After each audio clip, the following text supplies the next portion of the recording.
Three, two, and one.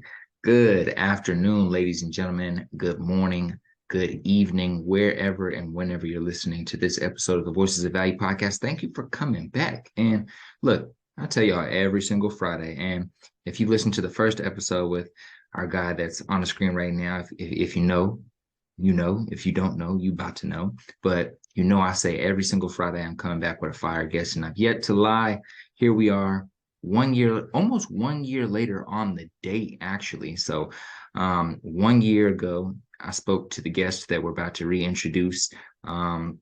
We had a dope conversation about his life story, how he transitioned from, what I see as an awesome job, and he probably saw as an awesome job, into an even more awesome job, and how scary that might have been, but taking that risk and where it brought him at that day. And now here we are a year later to see how the process has been going. So my guy, introduce yourself to those who don't know you. Say what's up to the people, and good morning, my brother.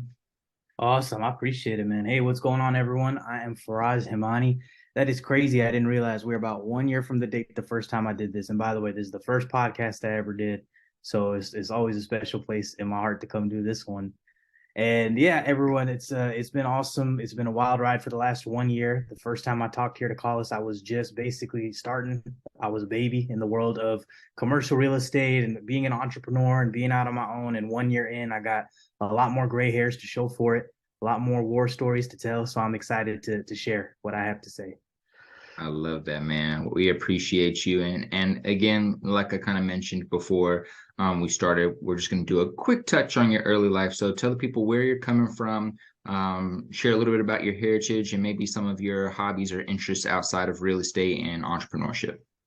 Absolutely, man. So I am born and raised here in Houston, Texas. I've been in Texas my whole life. I got no plans of leaving Texas. It is the best place on earth. My family and my background, we are Pakistani. My father was first generation to come here, like a lot of Pakistani immigrants are. A lot of people that are my age are the first ones here born in America. And it inspires a lot of things in your life to see your father, your parents be first generation immigrants. That's the cool thing. I love one of the million reasons I love the city of Houston is we have a lot of first generation immigrants here, and you learn a lot about what it means to hustle and what it means to just make something out of nothing by just watching that generation, including my own father, who, just like a lot of other immigrant stories, came here with $500 in his pocket, couldn't speak English, but still had to take college English literature and all of these different things, and deliver pizzas till 3 a.m. and then go to school at 7 a.m. And it has a big impact on who I am and the way I approach things today. And it's awesome outside of work, man. Life's been good in the last year. I'm married. We had our first kid 2 months ago. So yeah, it's crazy. So if you talk about what I do besides work, it's nothing. It's kid work, kid work, and I wouldn't have it any other way. Awesome. I love that, man. Well, first off, congratulations. I believe I was able to shoot you a text to say congratulations, but if I didn't, congratulations again. Um, my guy, that's a special moment. And on top of, really getting started in the business of commercial real estate just a little bit over a year ago. I know you've kind of been dabbling in the investor space with Pebble Ridge longer than that, but that all the success you've been having this year, all the hustle, the stress, on top of having a kid, getting married, that's a lot of special things. And so congratulations on all of that. I want to double back to Houston real quick. So two things about Houston. Number one, did you watch that Netflix show with I forgot his name. It was a really good act. Yeah, did you watch Yeah, it? of course I watched it, man. I love All that right. show. I want to hear your feelings on the show. How well did it do in terms of the replication of the culture of Houston and hip hop culture? And then also, the integration of immigrant stories into that show. They did a great job there. So just in Yeah, general, touch on that. Why do you like the show? How does it portray Houston? And yeah. absolutely. Well, first of all, the show was phenomenal. Even if you don't know a thing about Houston, you just want to watch something that's funny and it's a phenomenal show. My guy Mo Amer, who is a Palestinian American, proud Houstonian. He's got his stand-up specials on Netflix and all of that. Just a hilarious, all-around funny guy and a great guy too. I've actually had the pleasure to, actually chop it up with him. And so phenomenal show. But in terms of portrayal of Houston, it's dead on. I mean, there is no dramatization. I mean, every spot that you see him go to in the show, every hookah bar or strip club or everything is a real spot here in Houston. He's got actual like Houston legends making cameo appearances in the show. Paul Wall, even freaking some restaurant owners of like these hole in the wall Arab restaurants make little appearances. So it is a spot on portrayal, and it's absolutely a spot on portrayal of the immigrant story. The biggest challenge that they should show in that whole series is the inability for them to get very easily legalized in this country and get refugee status or asylum status. And I personally know a lot of families that struggle with that. And it is a crazy thing, not to get too far off topic, but a lot of people come to this country. They're not given a guidebook on what to do, what forms to fill out, when to go to court, and all of that. I mean, you're just barely learning how to speak English in a lot of cases. And until you get all of that stuff done, you can't get a job, you can't work legally. And a lot of times it feels like it is just a maze that makes life incredibly hard on people. And I see, especially and all over the country, I know, but especially in Houston, I see so many immigrant families go through that struggle. So it was absolutely a dead on portrayal of the challenges a lot of people face. The lawyers in the show, and like that used to crack me up with the lawyers in the show. But like on a half serious, half not serious note, I wonder how many Twitter guys there are on Twitter that are about to like pop up and be like the niche real estate, I mean the niche lawyer guy for immigrants, and they're like an immigrant themselves, and like they're just like immigrant Yeah. lawyer on Twitter. I'm sure there's somebody already doing it, Yeah. posting a lot of content, but that's what popped in my head while you were sharing that.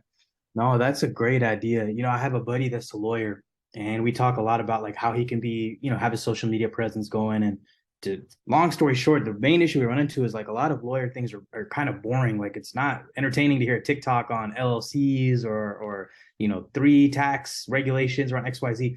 But immigration law has such a profound like human impact, you know what I mean? Because it is really the story of people and their struggles and their achievements and all of these things. And it's a foundation of what this country's built on. So that's a phenomenal idea. Someone's really got to do it. Just from a human interest point of view, that would be phenomenal content, I think. Absolutely. And last thing about Houston, my brother. So if you were to try to sell the city of Houston to a 25-year-old who's looking for a new place to move in the United States of America, why should somebody move to Houston, especially like a young person who's looking towards starting a family and entrepreneurship in that area in general? What would you sell? You want to pay $700 for rent. You want to one day own a house and pay maybe $250,000 for that house while still living in a top 5 city and population in the country with tons of Fortune 50 companies, and probably have the best food in the whole country, maybe other than New York. I've never been to New York. I've just heard it's good. It's all around. And man, on top of it, the people here are phenomenal.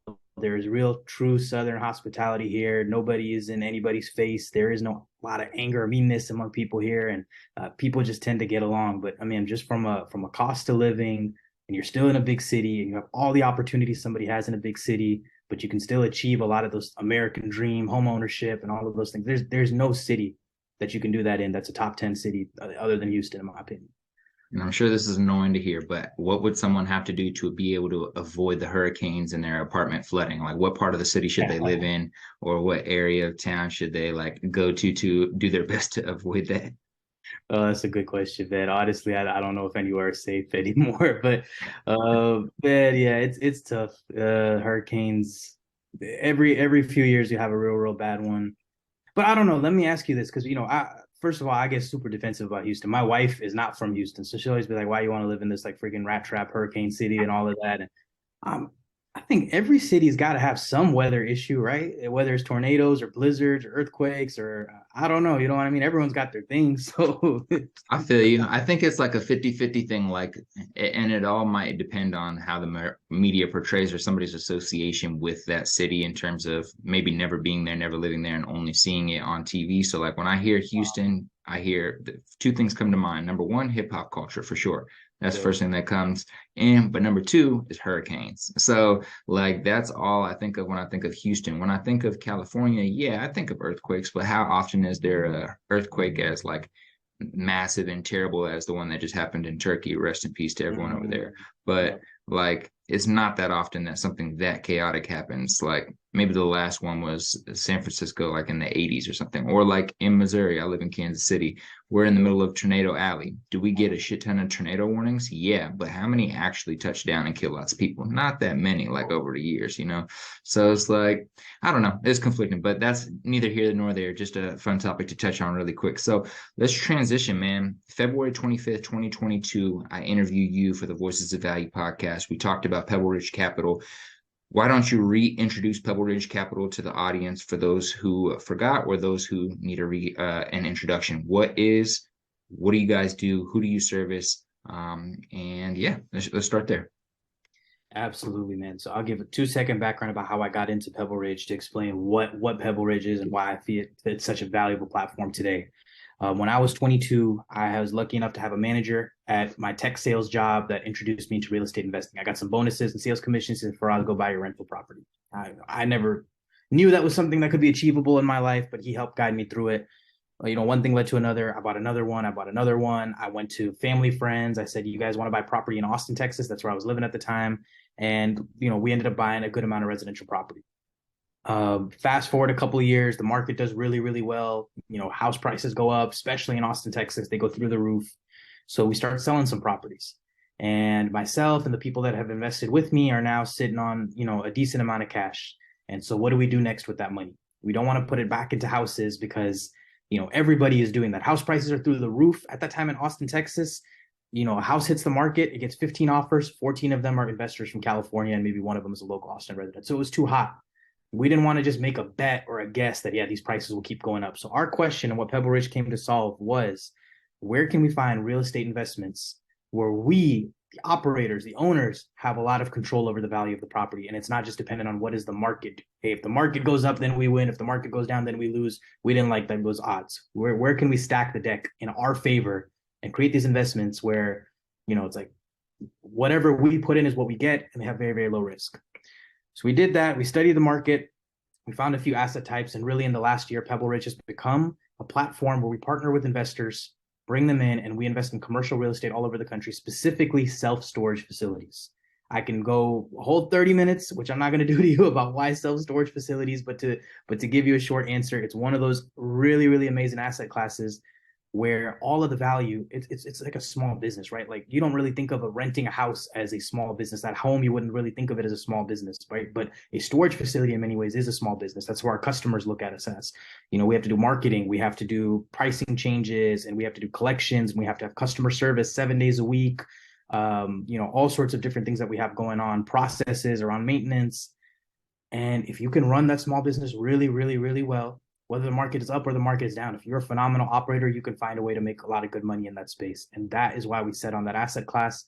We have a lot of different processes for how we pick our investments, how we run them, how we manage them, that make us really, really unique. And in many ways, I think we are one of the most unique people in the world of self-storage today. And that's what we do. I love that. That was a great breakdown. And just a quick plug for anybody who's listening right now and has to jump out of the car to go into work, but they have some time to do some research on their computer. What are 1 to 3 resources somebody should tap into to learn a little bit more about the self-storage industry? And if they're interested in real estate, investing in real estate, where should they go to look, or who's somebody they should tap into to listen to or to read from? Absolutely. So first, when they're done listening to this podcast, they can go over to the next podcast. But there's a guy, AJ Osborne. AJ Osborne. He is an OG in the world of self-storage. He has a pretty phenomenal podcast where he talks a lot about why he got into self-storage and the way he operates and runs things. In fact, he also has a book. It's an audio book and a regular book as well. That is the best introduction to self-storage you can get. Outside of that, go to Twitter, type in the word self-storage. You know a lot of the guys on there, Nick Huber, even myself, some others who have some decent followings are on there talking about the business all the time. What are we doing in the business? How do we create value in that business? You can check out my own Twitter, my LinkedIn. Social media I learned 80% of what I know about self-storage from Twitter. I didn't have a mentor. I didn't know anybody that did self-storage. I literally learned the whole playbook from Twitter, and I went and executed it. And now we're sitting at about 10 facilities across the country. Fuck yeah. I love it. And like you just mentioned there, 10 facilities across the country.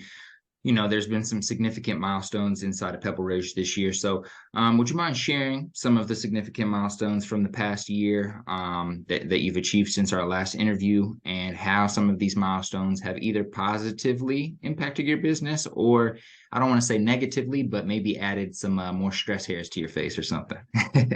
Oh, absolutely, man. Absolutely, man. The last time we talked, I'm pretty sure I'd had one storage facility and we had one other commercial property as well. Since that time, we bought nine more. We have a couple more that we're getting ready to buy here in the next couple of months as well. But honestly, the thing I'm most proud of in what we've achieved in that last year, the last time I talked, I believe it was just me and I had one other person that was helping me at the time, and that was our team. Today, we have nine employees, half of them overseas, half of them here in the US. And the thing that makes me the most proud of what we accomplished is how that team has grown, what that team has accomplished, what they executed. To just put it into context, the deal we're getting ready to buy right now, the storage facility we're getting ready to buy, I was not involved in almost any part of the process. I was not the one that found the deal. I was not the one that talked to the owner. I was not the one that negotiated the price. I was not the one that negotiated the contract details. I was not the one to go get the debt and get the loan on it. My team handled all of it. And I'm so freaking proud. And honestly, that was the best moment of the whole year, to see how they came together and executed. In fact, when I had my kid back in late November, early December, I didn't even have to tell them direction or, hey, I'm out. They just stepped up. They said, Faraz, you got your kid. We know what you're supposed to be taking care of. We'll take care of it. That has been the most phenomenal thing for me. That's really changed the way I look at entrepreneurship and business. And it's not so, I mean, obviously, you being a hard worker and you being intelligent and you knowing what to do is obviously an important thing, especially in the early days. But at a certain point, you want to hit your goals. It really starts becoming about how can you just be the best person to empower other people? How can you make them feel confident in their abilities? How can you give the top performers room to be top performers and stay out of their way as needed? That is really it's really changed my views on entrepreneurship. Absolutely.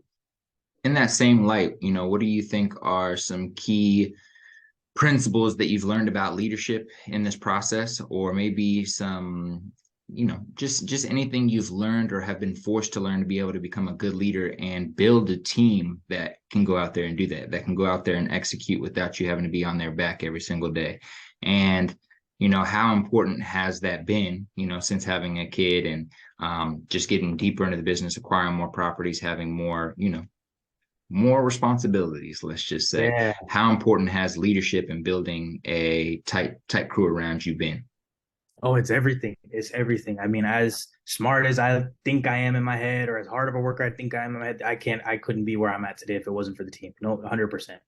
It is everything, especially in this phase of life I'm in, where I definitely don't want to be in the office and come home and my kid's already asleep and I missed him. Like, that's not a life I want to live. So then leadership is 100% everything, and empowering others is everything. And then the biggest things I've learned, you want to hire the right type of people. One thing I learned, the people we hire in our business don't come into this, they don't know anything about real estate when we hire them. That's not what we look for when we hire. Not that, do you know the business? Do you know real estate? Do you know self-storage? Do you know, financial analysis? We look for things that I can teach all of that stuff. In fact, a lot of people are excited about working with us because they get an opportunity to learn that stuff. We look for the people that are going to be self-starters. Everyone in my company, the one thing I'm the most proud of that I can say with my chest is the biggest skill everyone has is they don't need to be told what to do. When something needs to get done, they just know it and they go do it. Or if they see there's a better way to do things, they just go ahead and do it. And that's not something I can teach them how to do. That's just something that is in your character. That's the type of people we hire. Once we bring them in, my goal personally, what I've learned about being a good leader, make them confident. You want to be their cheerleader. You want to be their advocate. You want to make them think that they can knock everything down in the world. And that's really what I spend a lot of my time doing, putting confidence behind them, making everyone feel appreciated, and then just getting out of their way, not micromanaging. A lot of times, and I know a lot of people go through the struggle, when you bring somebody new in and you ask them to do something for the first time, they're going to go and you're going to watch them and they're going to be doing it in all the ways that you wouldn't want to done and making mistakes. And there's this tendency, you want to be like, all right, move out of the way, move out of the way. I got it. I'll fix it. And you have to train yourself. Like, no, it'll help me in the short term, but long run, sit down, teach them. Don't even just ask them questions, probe them, get them to get it done. So a lot of things I've had to reorient myself around, but because of those things, our business is where it is today, and it's going to be probably 2 to 3x the size in about a year, all because of the focus on leadership and culture that we have here. I love it. I love it. So I want to ask you, kind of just doubling back to your beginnings, from W-2 employee to full-time real estate investor over the past few short years. what has been the biggest obstacle you've had to overcome, whether it's mentally or whether it's, just physical with work, or whether it's communication style? What like has been the biggest wall that you've just had to keep punching through to finally get through, and how did you do that? That is a good question. I think the toughest thing sometimes about going out and being your own boss, quote unquote, or starting your business, no matter how motivated you are, there's just something to be said about the fact that there's when you're working a W-2 job, there's accountability from your manager, from your team, from your directors, and from the metrics that they put on you and all of these different things. But when you start your own business, there you are the only person holding yourself accountable.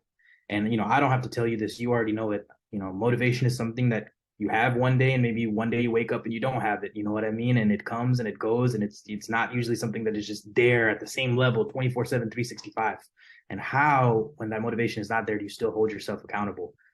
Is the biggest thing that you have to kind of you have to instill in yourself. You have to have a why. Why did I leave a nice, cushy W-2 job where I just got a steady paycheck? Maybe I was working from home and I was just working 2 hours a day and watching Netflix the rest of the day. I don't know. You know what I mean? But why did I walk away from that and sign up for something where I'm working 4x the amount of hours for less money for the next couple of years, until we get bigger? Like, why did I do that?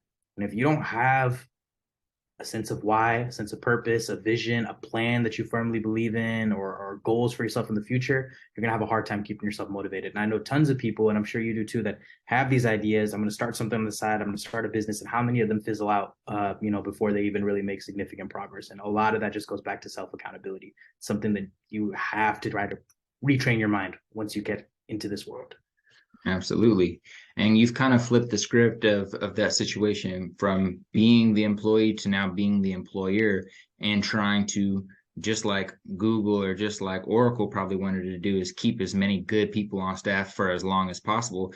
How do you look at yourself? Like, what processes or what relationships, or, you know, what books are you reading to learn about how to keep, I guess, I don't know why I'm trying to use a big word, but I'm gonna try to use it anyways. How do you keep like attrition lower, like making sure people don't leave, and trying to keep people, Yeah. staying in the company and happy and satisfied? The great thing about working at a small company like we are, we're a team of 9 people, is everyone knows everyone, and the owner of the company is working directly with every employee. And that's not the case when you're at an Oracle or a Google or another Fortune 50 or something like that, where there's 100,000 plus employees. What happens a lot of times at those companies, and I read a report recently, like apathy, or basically it said like employees are more checked out than ever before, whether they're working from home, working in the office, or hybrid. They're just so totally checked out. I worked at Oracle and Google for a while, and they're phenomenal companies and they've done phenomenal things. And honestly, I build a lot of my business around some of the things I learned there. But I'm going to be quite honest with you, because it's such a hierarchy and such a big business, and you're so many levels removed from the key decision makers of the company. It is so easy to just phone it in, check out, um, do a couple hours of work, call it a day, just make a slide deck, throw your name on it, and that counts as, oh yeah, I did something great for the company here. This is awesome. And honestly, in my opinion, the best, most ambitious workers develop a sense of apathy to that, because at a certain point they realize, like, this is not meaningful. I am not pushing the needle for this company. I come to work every day. And honestly, sometimes if I missed a whole month, I don't know that the bottom line for Google would change at all. And I saw that not only myself, but a lot of people working at those companies. So the beautiful thing about working at the small company is that stuff doesn't fly. We don't have the budget to just have an extra 2,000 employees on payroll that aren't really doing much. You know what I mean? Everybody here has to be contributing. And when they're all locked in, when everyone is talking to everybody and they're bought into a common vision, and on top of that, we all support each other, we all make each other feel very, very appreciated for that work, we all give each other a ton of confidence, then every morning you do wake up saying, I go to this job and I make an actual difference here. My ambition and talent is growing, it's developing, and it's actually doing something meaningful. I can see how my work translates to dollars and growth, and you don't always see that at every company. And I think that is one of the blessings that I get, work at a small company. And that's how I think people stay locked in and they love it here. They learn every day. And, we haven't had any attrition since we started. Mm. So I love what you said, but to challenge that, like, I guess how sustainable is that, I guess, as a mindset or as an approach, as you continue to get bigger? 5-10 years down the line, you might be 20x where you're at today. And so obviously the team is going to need to grow in some way or fashion. So is that something you're kind of like, I'll just approach that when that day comes, or are you thinking about that ahead of time of like how to implement systems and culture to like keep people accountable for the work they do and help them feel like they're really involved with the function of the entire business continuing to grow? Yeah, 100%, man. I have a few answers. First, my cop out answer is going to be, the other thing you always hear about entrepreneurs is, man, everyone is just figuring it out as they go. You know what I mean? So I'm sure we will figure it out as we go, as we continue to grow. We're going to make mistakes. We're going to screw up a lot of things, and we're going to realize, like, oh, that wasn't the right way to do things. Let's do it this way. And we're going to get better, and we're going to adapt to the growth and the challenges that growth give you. But outside of that, I had the pleasure of talking to a guy here in Houston recently. He owns one of the biggest digital marketing agencies in Houston.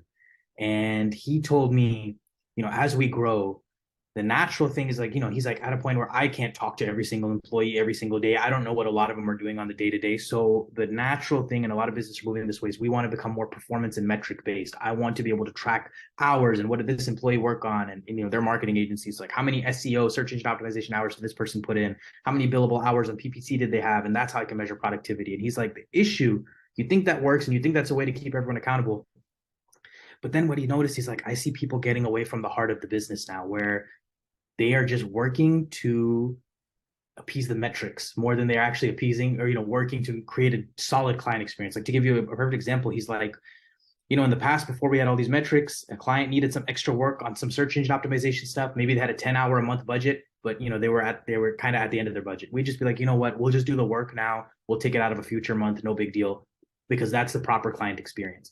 Now, with all these metrics in place and this and that, he's like, it kind of takes away the heart and soul of who we are and what the business is. And he's like, I feel like I'm constantly on a pendulum. We want to be more performance metric based, so I can always keep an eye on making sure that we didn't just get too bloated and everyone's still productive. And then we find ourselves swinging back, like, okay, let's make sure we're not actually losing what we were about and what we set out to do when we started. And it is a constant battle and a pendulum you're going back and forth on. And that was crazy. I never thought about things that way. And I'm sure that's a problem we're going to face as well. I love it. I love it. And you've mentioned the words why and your purpose and things of that nature. Not to be a hater, but self-storage doesn't sound that entertaining, doesn't sound that exciting. So when you think about when you wake up every day, what am I going to work for? Is it just I love building business and I love engaging and interacting with people? Is it I just want to take care of my family? Is it I want to get a bag and dip? Like, is it I really love self-storage and see how it provides a shit ton of value for society? Like, what's your approach? Like, why are you waking up every day and putting in these hours in a space that a lot of people may not find that exciting? It's a really, really good question. And here's the answer. And I tell it to a lot of people at my own company as well. We are not a self-storage business. That's not our primary business. Our primary business is we are selling a product to investors. We are giving them a financial product for them to come put their money in. Self-storage is the mechanism for which we can actually achieve results in that financial product, if that makes sense, right? That is what I look at as our core business.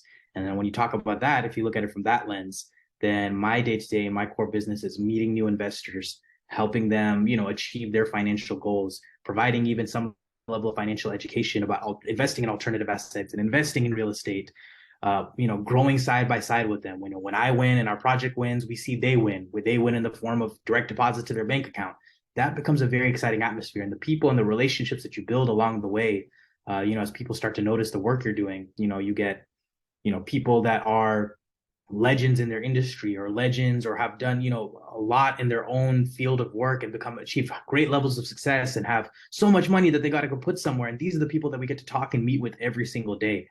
That to me is incredibly exciting. It's not to say that I'm not excited by self-storage. I'm an absolute nerd about self-storage. And, like I said, if you gave me 30 minutes, I could fill up the whole 30 minutes, and I'm not going to do you like that. But I think about our business as primarily first, like our main customer is the investor. And our job is to put together the ultimate and optimal product for them to come put their money into. And when you look at it from that lens, it's incredibly exciting.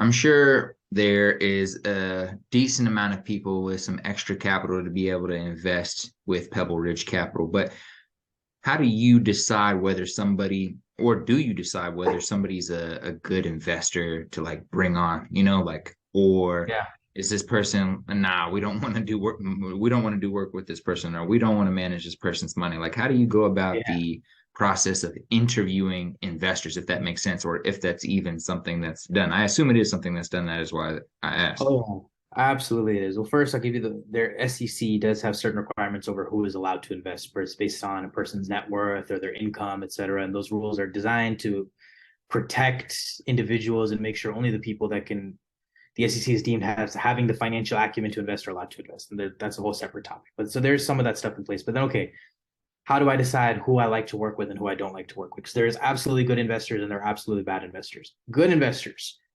people that take a genuine interest and ask a lot of questions about the investment itself. Like why self-storage? How are you actually generating value here? How are you driving revenue? What happens if XYZ happens and you can't hit this? I love the people that dig into questions because one, it gives me a chance to nerd out about self-storage, but I see that somebody actually has a genuine interest in what's happening here. Second thing that I love is, people that connect. This whole thing is built on a foundation of trust. Honestly, when I first started in the business, I was a little naive. I used to think if I just put the best deal together, I'm going to attract tons of investors. But really, like what are we actually asking someone to do? We're asking someone to give us 50, 100, 200, $500,000 sometimes, and trust us to go manage that money. You can have the most phenomenal deal on earth and you can have all the numbers right, this and that, but ultimately what wins these relationships and what makes you able to raise that money is a level of trust that you have established.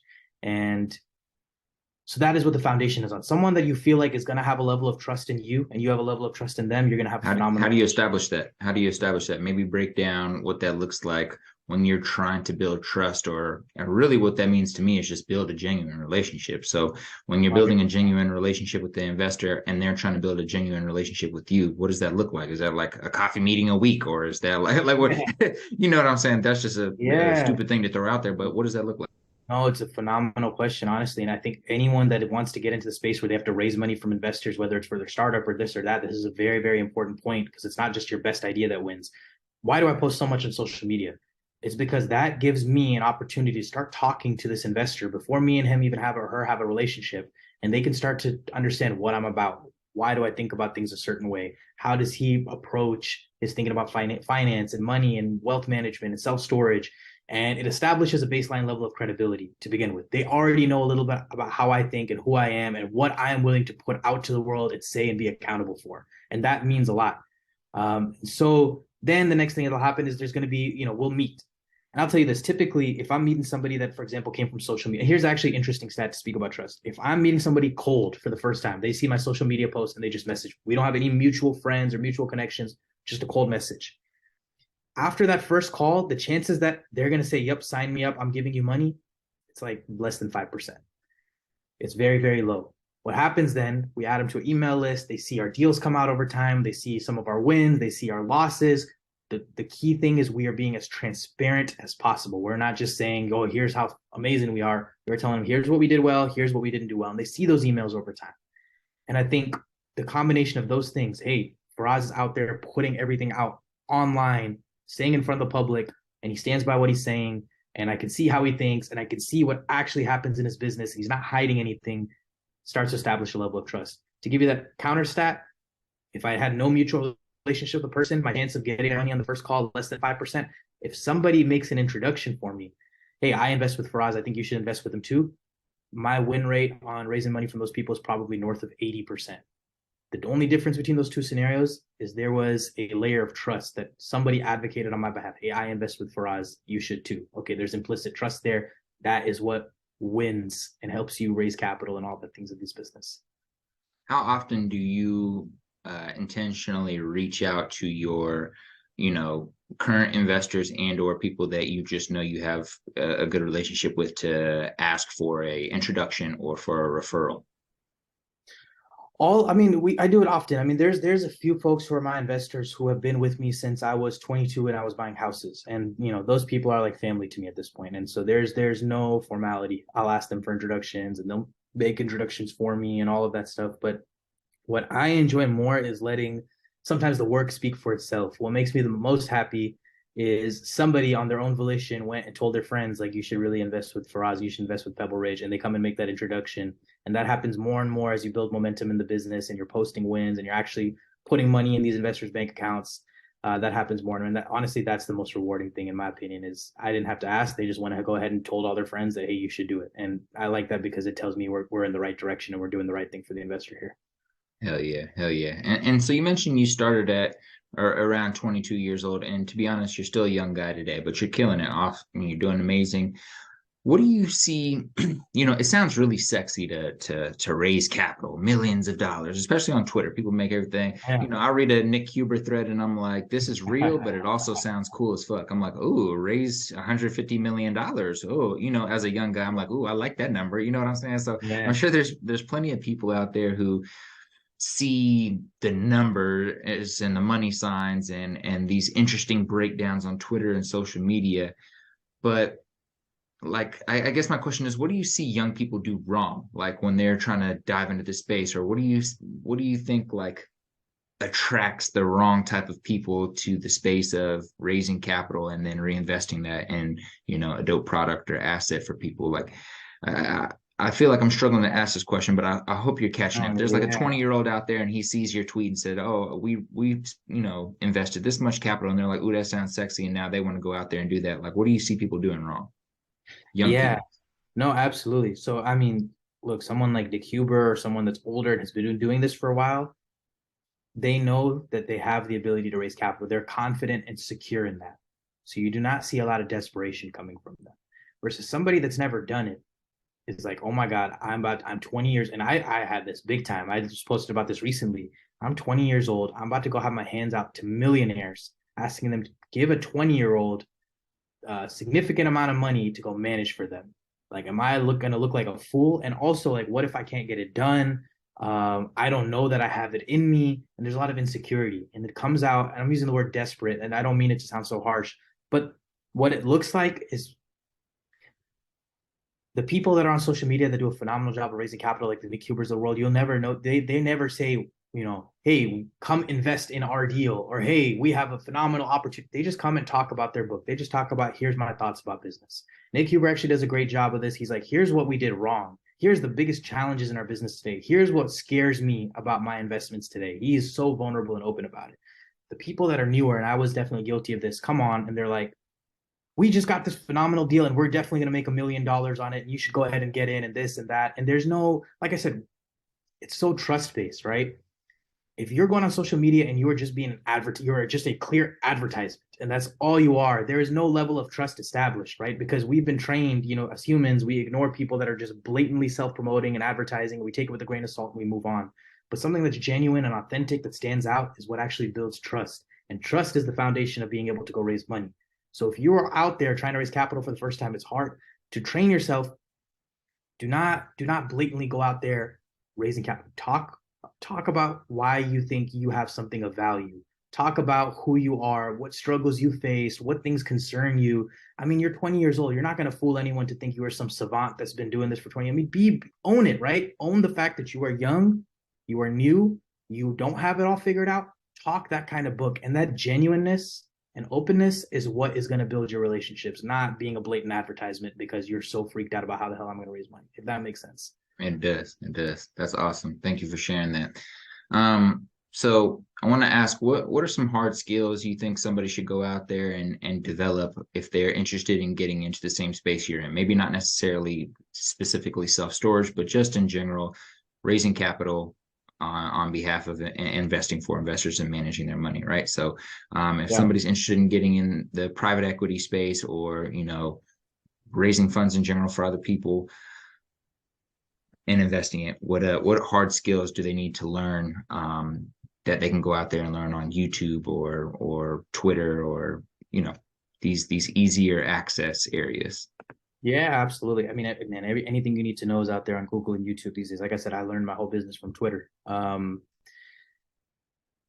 So obviously, I mean, if you're in the world of private equity or managing money, there's a certain base life level of like financial acumen you want to have. You want to be able to talk about like what is cash flow, what is ROI, or what is an annualized ROI, or all these different things. We are going to beat the market. What does that mean to beat the market? So there's a baseline level of financial acumen you want to have. You don't have to be Warren Buffett on this stuff. You just want to be able to speak intelligently to a level where someone would trust that you have an understanding of what's going on. Outside of that, like I said, the biggest thing about raising capital, that at least I've switched in my head, is it's not an exercise in who is the smartest person in the room. That's who I'm going to trust with my capital. It's an exercise in who do I trust the most in this room to go and do the right thing. Um, and so when it comes to what are the hard skills you can actually have to be someone who is trustworthy and likable and people want to approach, man, a lot of that is sales, in my opinion. Like learn how to be someone that sells. And there's this perception sales is not like used car sales, being pressure, being like a pushy, slicked hair back guy or something. A lot of what like is in the I don't know what the phrase is, modern discussion of how to be a good salesperson is really just about like, how are you going to be a good listener? How are you going to be someone that understands the psychology of other people? There's a book that I really like that changed my whole perspective on sales. I was in sales for about 6 years before I started this business. It is called Pitch Anything by Warren Clapp. I love that book because it's about sales, but it's not about like, say this and use this tricky phrase. It's like, here's how the psychology of people works. They have this survival instinct in their mind. Outside of that, they have this flight or flight mode in their mind. And then they have this part of their brain that like processes complex logic. And then they have so how do I understand what parts of the brain are going off when I say certain things? And how do I make sure my message gets across to the right part of the brain at the right time and all of that? And it's understanding people is by far the number one skill that you need to have. I'll say this, and I don't mean shade on anyone, man. I know a lot of people that are very, very successful in the world of private. I talked to one yesterday. I can't lie. This is a crazy story. Talked to a guy yesterday. He's probably raised 20-30 million dollars for real estate deals. It's him and his partner. And we were looking at a deal together that we might work on together. And we're trying to figure out how to, come up with the value of the property.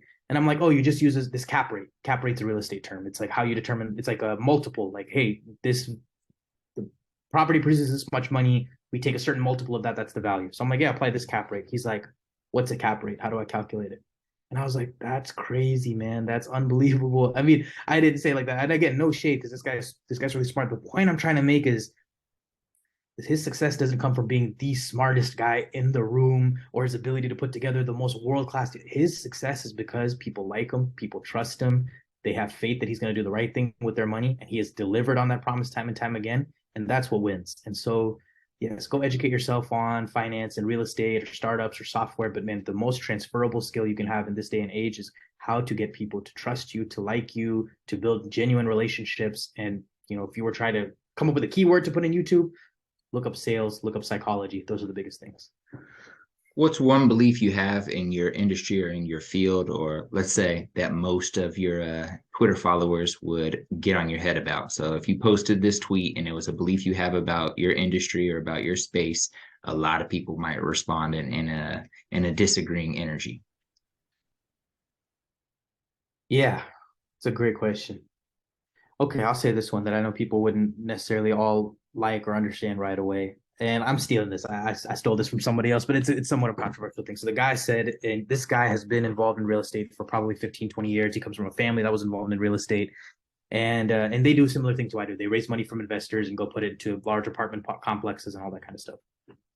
So especially on real estate Twitter, everyone is trying to talk about like how to make sure you have the best deal. How do I buy really quality property and put the right structure to reduce risk, really maximize and juice as much return and profit out of that one deal as possible? And that's what everyone is like obsessed over. Someone made a point that, hey, at a certain point, if you want to be someone that grows their business, it's really about how much money you can raise and how much money you can go and deploy, and not so much about how you can do incrementally better returns with each dollar that you deploy. A lot of people become so obsessed, and rightfully so, like, hey, I have $1 million I've raised to invest. How can I make sure I get a 30% return and not this 28% return? I'm going to spend all my time juicing that extra 2% out of that $1 million. If they want to grow their business, they would be better served saying 28% is just fine. They're going to be just okay. How can I go get another $1 million to deploy? And it should be your focus is building relationships, deploying capital, and do not obsess over squeezing the 1 or 2 extra percent out of each and every deal. The point, to put it into one sentence, is being able to raise and deploy more capital is way more important than what you incrementally do with that capital. And a lot of people would say, oh my God, no, it's your job is to do the best job you absolutely can for investors. Absolutely. I'm not saying go do a dog shit job or scam people or all of that. But if you want to grow the business, the name of the game is raise as much money as possible, deploy as much capital as possible in a responsible way. But if you just sit there and you spend all your time worrying about how am I get that extra 1 or 2%, I promise you're shooting yourself in the foot if you're trying to grow your business. Mm.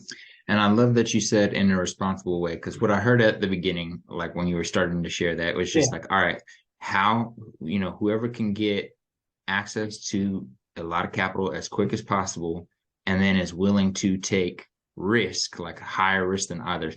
But then you add it at the end, you're like, yeah, and responsibly do Yeah. so with the Yeah. capital, because it's like you can't be out here fucking off money like we see a lot of people do in There's the people doing that. Yeah. crypto and NFT space and shit like that. Yes. So Yes. Even in no real hate to estate. them, but you know. No.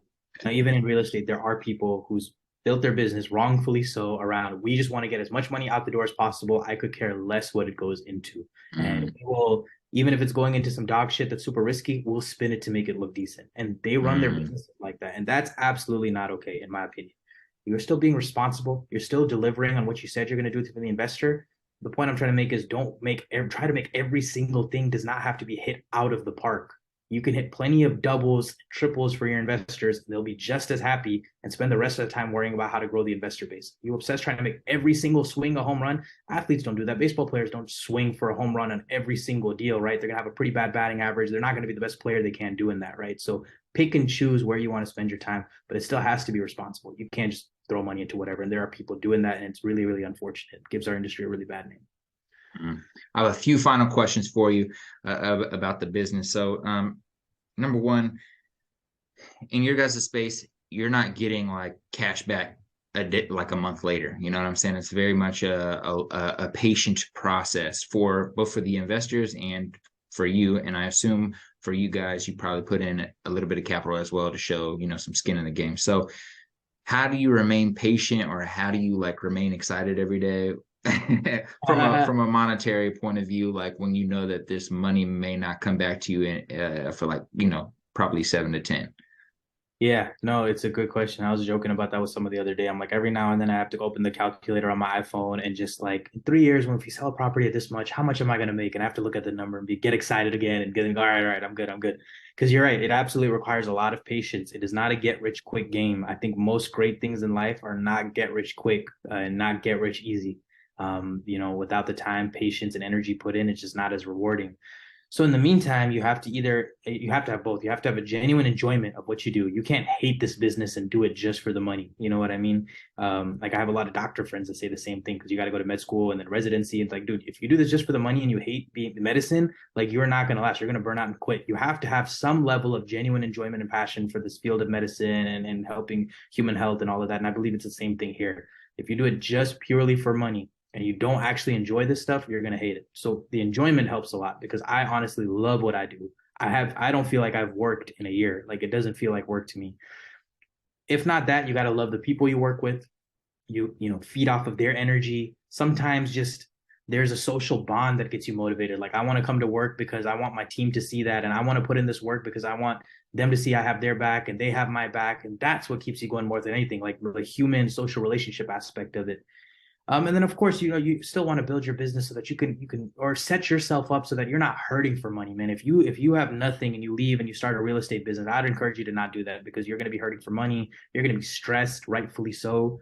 But yeah, I mean, if you are somewhat financial security to make it a couple years without earning a decent bit of money, knowing that there's a big reward at the end of it, and you genuinely love it, you're going to be just fine. And with that same question, like, yeah, how do you make money on a like, you know, monthly basis to be able to pay for your new kid and your family, like in that space? For people who don't understand the space and fees and things of that nature, would you mind sharing how you're able to live? Yeah, absolutely. So the way a lot of these real estate private equity companies work, including ours, is we make money in two ways. One is, hey, if we sell this property or this property just hits it out of the park, first X amount of dollars go to the investors, but then everything after a certain threshold, hey, now the investors made 8% or 9% for the year. Everything above that, we start to take a share in the profit. So it's like a performance bonus. Hey, the better you make this deal, the more money I also get to make. And so the reason that's so powerful is it keeps the incentives aligned. If I want to make a ton of money, I got to make my investors a ton of money first. And that's really powerful.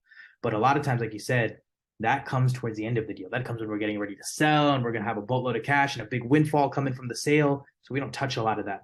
In the meantime, how do we cover payroll? How do we invest in the things to make sure that we're actually able to properly manage these investments is what fees are charged for. So fees is like, hey, We will get paid on how well this investment performs. But in the meantime, we've actually already done a lot of work for you, Mr. and Mrs. Investor. Like, we found the deal, we've underwritten a deal, we've done due diligence, we're managing it, we're creating financial reports, we're quarterly reporting to you, we're making ourselves available for questions, and all of that costs money. We're doing this work for you.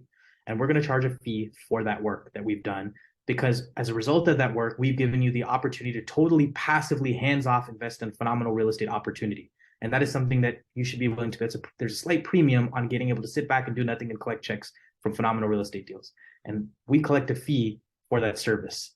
And the point of that fee is exactly what I said, to be able to cover payroll, to cover expenses, to invest in the things that make us the best money managers that we can possibly be. Those are the two ways we make money. But I'll leave this comment. I have not touched $1 of our fees, or I have not taken $1 out of this business since we started. And a lot of people ask me all the time, Faraz, you left your job at Google, man. Like, oh, I'm 24. I want to leave my job too. I really want to start my own thing. So the question I ask everybody, if you didn't touch $1 for the next 18 months, what happens? Can you live with that scenario or no? If the answer is no, stay at your job, keep your expenses very, very low, save up as much as possible till you get to that point. And I know it's a position of privilege to be able to say that, because it's not the easiest thing for anyone to get to do that. But get to that point where you're not relying on the business to cover your bills for the first couple of years, so that you can actually invest in any money you make and actually go to growing that business. So you can get to where you're supposed to be 10 times faster, and then once you get to that point and now the real money starts coming in, it'll all have been worth it. That's my 2 cents on the topic. I love it. I love it. Faraz, you've shared a lot of value today. You've also updated us on how the business is going and shared a lot of insight. I really do appreciate it. And I hope to do this again in 2024 and hopefully in February again, because I like doing it on the year mark. That's pretty dope in my head. So I really enjoyed this. I hope you enjoyed the conversation too. The last thing I want to ask you is, what is one piece of advice you want to leave the audience with in any space? It can be about private equity. It can be about real estate. It can be about life. It can be about parenting. I don't care what you choose, but one piece of advice or insight you want to leave with the audience before we sign out today. When put your mind to it and get it done, man. Whatever you think. I mean, man, I never thought in a million years, even 2 years ago, I didn't think I could be someone that owns a business and operates a business and has 9 employees. I didn't think that was something that was meant for me. You know what I mean? It's not even something that crossed my mind. Like, there is a whole, like, anything you can imagine, you can probably make it happen. For some people, that are in certain positions of privilege, it's easier. For some people, it's way, way harder. Definitely recognizing that. But man, don't put limitations on what you think you can accomplish. Life is a lot more fun when you take those away. Everyone in here, everyone has certain gifts, skills, traits. Nobody is born and destined to be a failure. That everyone has something that can make them incredibly successful and happy. Find that thing, lean into it, take the limitations off your mind, and go have a freaking good time and enjoy this life. Where can people find you? How can they support you? You can find me on Twitter, Faraz Hemani. You can search my name, Hemani. You can find me on LinkedIn. Those are the 2 platforms I'm the most active on. You might see me on TikTok and Instagram pretty soon, but for right now, find me on Twitter, find me on LinkedIn. You can DM me, message me. Doesn't have to be for investing. You're just a young person, you want to chop it up about entrepreneurship or real estate. Those are my favorite conversations. So reach out to me. I enjoy it. Ladies and gentlemen, that's the show.